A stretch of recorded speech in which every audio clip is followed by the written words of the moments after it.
Hi tears, good evening. Dinner recipe ரவை கிச்சடி தான் இன்னைக்கு செஞ்சோம். இப்படி செஞ்சு கொடுங்க.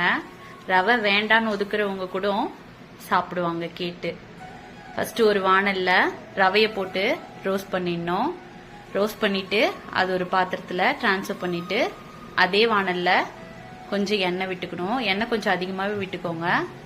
அதுக்கப்புறம் நெய் கொஞ்சம் விட்டு கடுகு, ஜீரகம், கடலைப்பருப்பு, உளுத்தம்பருப்பு இதெல்லாம் போட்டு வறுத்துட்டு கொஞ்சம் துருகின இஞ்சியும் போட்டிருக்கேன்.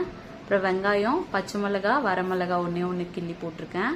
அது கூடவே கருவேப்பிலையும் போட்டு வணக்கிடணும். வணக்கிட்டதுக்கு அப்புறம் தக்காளி ஆட் பண்ணி வணக்கிட்டு அடுத்தது கேரட், பீன்ஸ் நீங்க என்ன வெஜிடபிள் ஆட் பண்றீங்கன்னு நினைக்கிறீங்களோ அதை போட்டுக்கோங்க. நான் கேரட், பீன்ஸ் அப்புறம் பச்சை பட்டாணி இதை ஆட் பண்ணி வணக்கிட்டேன். நெக்ஸ்ட் கொஞ்சம் சிக்கன் மசாலா, கரம் மசாலா, மஞ்சள் பொடி போட்டு அதையும் வணக்கி விட்டுட்டு உப்பு ஆட் பண்ணிக்கிட்டேன். ஆட் பண்ணிட்டு தண்ணியை ஊற்றி நல்லா கொதிக்க விட்டு காயெல்லாம் வெந்த பிறகு அது கூட நம்ம வறுத்து வச்ச ரவையை போட்டு கைவிடாம கட்டிப்படாம கிளறி விட்டு லாஸ்டா நெய் ஆட் பண்ணி கொத்தமல்லி தூவி விட்டு ரெசிபியை ஃபினிஷ் பண்ணிடுங்க. இப்படி செஞ்சு கொடுங்க, கண்டிப்பா சாப்பிடுவாங்க, விரும்பி சாப்பிடுவாங்க. தேங்க்ஸ் ஃபார் வாட்சிங். பாய்.